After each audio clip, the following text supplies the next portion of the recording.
ሰላም ጤና ይስጥልኝ እንዴት ናችሁ? ይህ ፓርስ ቀለም ነው። ዛሬ ደግሞ ክፍል 5 የአማርኛ ፊደላትና የእንግሊዝኛ አቻቸውን ይዘን መጥተናል። ከሀ እስከ ጀ ማለት ነው። የእንግሊዝኛ አቻቸውን ስንል በድምፅ ማለት ነው እንዴት እንደሚወከሉ። ለምሳሌ አሁን ሀ ስናነብ ኤች ኢ ብለን መወከል እንችላለን ማለት ነው። አቻ ሲባል እንደዛ ነው። እሺ ድምፃቸውን ለማለት ነው። ስለዚህ ለምሳሌ አማርኛ ማንበብ የማይችል ሰው ኤች ኢ ማለት ሀ ማለት ነው ብሎ ይረዳዋል። ወይም ደግሞ ደብሊው ኢ ማለት ወ እንደሆነ አንደርስታንድ ያደርገዋል ማለት ነው። ስለዚህ ይህ የአማርኛ አልፋቤት ወይም ደግሞ አሜሪካን አልፋቤት ትራንስሊትሬሽን ይባላል። በእንግሊዝኛ ፊደላት እንዴት እንደሚወከሉ እናያለን ማለት ነው። የመጀመሪያው ፊደል ሀ ነው። ሀ እንዴት ነው የምንጽፈው? እንደዚህ እንጽፍና ከዛ ኤች ኢ ነው የምንጽፈው። ኤች ኢ ብለን እንወክለዋለን ማለት ነው። ኤች ኢ ሁ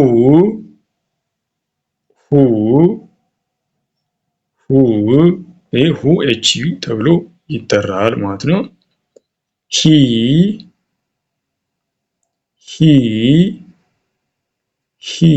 ኤች አይ ማለት ሶስተኛ ፊደሎች በኤች አይ ይወከላሉ። ይሄኛው ማለት ነው ኤች አይ ሂ ማለት ኤች አይ ብለን እንወክለዋለን። ሃ ይሄ ደግሞ በግራ በኩል እግሩ ያጥራል ማለት ነው። ሃ ተብሎ ይጠራል። ሃ እንዴት ነው የሚወከለው? በኤች ኢ ማለት ነው። በኤች ኢ ይወከላል ማለት ነው። ሄ ማለት ባለቀለበት አምስተኛ ፊደል ነው። ሄ ማለት ባለቀለበት አምስተኛ ፊደል ነው። የሚወከለው በኤች አይ ኢ ብለን እንወክለዋለን ማለት ነው። ህ ስድስተኛ ፊደል ህ እንደዚህ እንጽፈዋለን። እንዴት እንወክለዋለን? በኤች እንወክለዋለን ማለት ነው። በኤች እንወክለዋለን።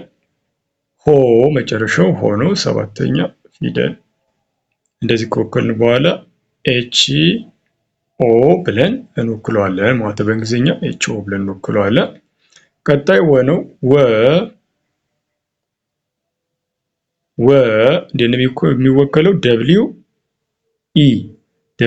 ኢ ብለን እንወክለዋለን ማለት ነው። ደብሊው ኢ። ከዛ ሁለተኛው ው ነው። ከስር ነው ቅጥያውን ወደ ጎን የምናደርገው። ከስር እንደዚህ አድርገን ቅጥያውን ከስድስተኛዋ ስለሚለያይ ማለት ነው። ከዛ ደብሊው ዩ ብለን እንወክለዋለን ማለት ነው። በእንግሊዝኛ አልፋቤት ደብሊው ዩ ማለት ው ማለት ነው። ሶስተኛው ዊ ነው። ዊ ደግሞ ይኸው ወደታች አንድ ቋሚ መስመር እና አግዳይ መስመር ነው ጫማ እናደርግበታለን ማለት ነው። ዊ ይባላል። በእንግሊዝኛ እንዴት ይወከላል? ደብሊው አይ ብለን እንወክለዋለን ማለት ነው። ከዛ ዋ አራተኛ ድምፅ ሁሉም የታወቁ ናቸው። ኤ አልፋቤት ኤ ነው የሚወስድ። ይኸው ደብሊው ኤ ሁሉም ኤ ይወስዳሉ ማለት ነው። አራተኛ ድምጾች ኤ ማለት ዋ ማለት እንደዚህ አድርገን እንጽፈዋለን ማለት ነው። ዌ አምስተኛ ፊደሎች ባለ ቀለበት ናቸው። ዌ ደብሊው አይ ኢን ይወስዳል። ደብሊው አይ ኢ ማለት ዌ ማለት ነው። ዌ መጨረሻው ስድስተኛ ፊደል ሳድስ ድምጾች ስለሆኑ ብቻቸውን ነው የሚወስዱት። ብቻቸውን አልፋቤቱን ብቻውን ይወስዳሉ ማለት ነው። ደብሊው ብለን እንወክለዋለን ማለት ነው። ደብሊው ይሄ ደብሊው ነው ማለት ነው። በደብሊው እንወክለዋለን ማለት ነው። መጨረሻው ወ ነው። የመጨረሻው ወ ማለት ይሄ ማለት ነው። እንዴት ነው የምንወክለው? በደብሊው ኢ እንወክለዋለን ማለት ነው። ቀጥሎ ዘ ነው። ላደር ወይም ደግሞ የመሰላል ቅርጽ ያለው ዘ ነው። ዜድ ኢ ብለን እንወክለዋለን።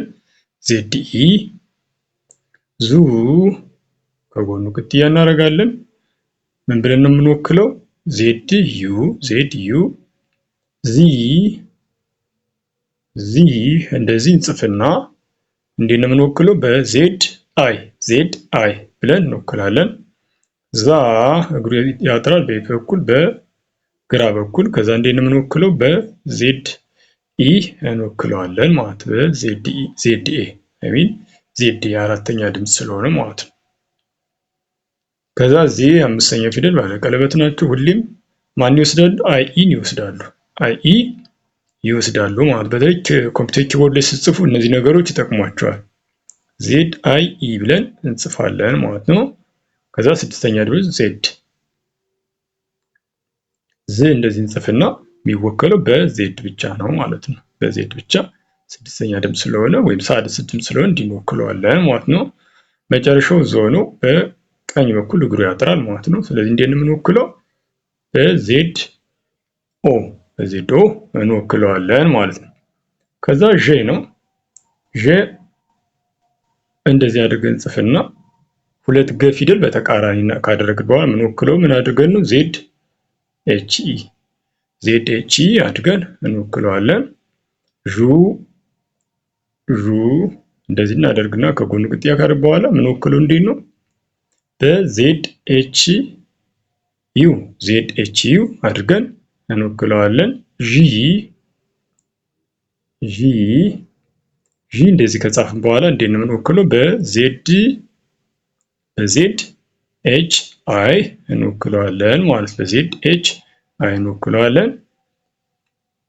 ዣ እንዲህ እግሩን ካሳተርን በኋላ በየት በኩል? በግራ በኩል ማለት ነው። ምን አናባቢ ይኖረዋል? ዜድ ኤች ኤ ብለን እንወክለዋለን። አራተኛውን ዜን አምስተኛው ባለቀለበት ሆኖ ምን ብለን የምንወክለው? ዜድ ኤች አይ ኢ ይሄኛው ማለት ዜድ ኤች አይ ኢ ብለን እንወክለዋለን። መጨረሻው ዢ ነው። ስድስተኛ ድምፅ ስለሆነ እንደዚህ ነው የምንወክለው። የምንጽፈው አማርኛ ፊደል እንደዚህ ከጻፍን በኋላ የእንግሊዝኛ ውክልናው ምን ይሆናል ማለት ነው? ዜድ ኤች ይሆናል ማለት ነው። ከዛ ቀጥሎ ደግሞ የምናየው ዦ ነው። ዦ ደግሞ በዚህ በኩል ምን ያጥራል? እግሩ ያጥራል። በዚህ በኩል በቀኝ። ከዛ ምን ብለን እንወክለዋለን? ዜድ ኤች ኦ ብለን እንወክለዋለን። ዜን ደ ነው። ደ ምን ብለን የምንወክለው? ሲምፕል ዲኢ ብለን እንወክለዋለን። ዲኢ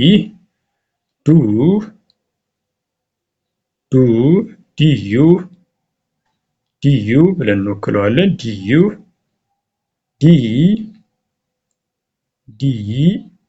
ዲአይ ዳ አራተኛ ድምፅ ዲኤ ዴ ባለቀለበቶች አይ ኢ ይወስዳሉ።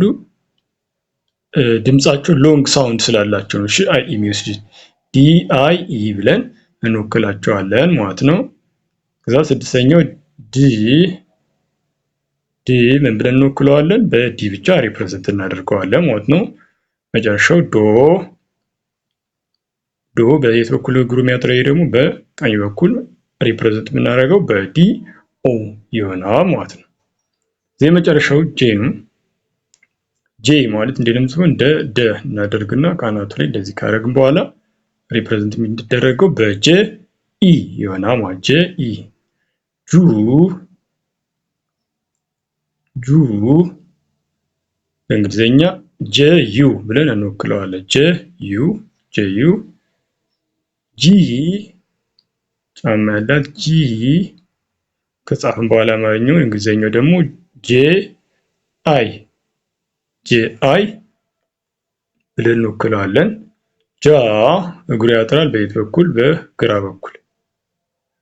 ዜን ጄ ኤ ብለን እንወክለዋለን ማለት ነው በእንግሊዝኛ። ከዛ ጄ ነው። ይሄ ደግሞ አምስተኛ ፊደል ባለቀለም ምን ብለን እንወክለዋለን? ጄ አይ ኢ ብለን እንወክለዋለን። ጂ ስድስተኛ ድምፅ ሪፕሬዘንት የሚደረገው በጂ በዚህ ነው። ዜን ጄ ብቻውን ይወከላል በጄ ብቻ ማለት ነው። መጨረሻው ጆ ነው። በዚህ እግሩ ያጥራል በቀኝ በኩል ጄ ኦ ብለን እንወክለዋለን ማለት ነው። የዛሬ ክፍል 5 የአማርኛ ፊደላት እና የእንግሊዝኛ አቻቸው ክፍል 5 ከሀ እስከ ጄ ያሉት ይመስላሉ። በውስጥ መማር የምትፈልጉ ደግሞ በ0925318048 በሳምንት 5 ቀን በየቀኑ 1 ሰዓት ዘወትር ከሰኞ እስከ ዓርብ ጥንቅቅ አድርገን እናስተምራለን። ኢሞ፣ ቴሌግራም፣ ዋትስአፕ ላይ መልእክት አስቀምጡልን። ይህን ቪዲዮ እስከ መጨረሻው ስለተከታተላችሁት እናመሰግናለን። ባባይ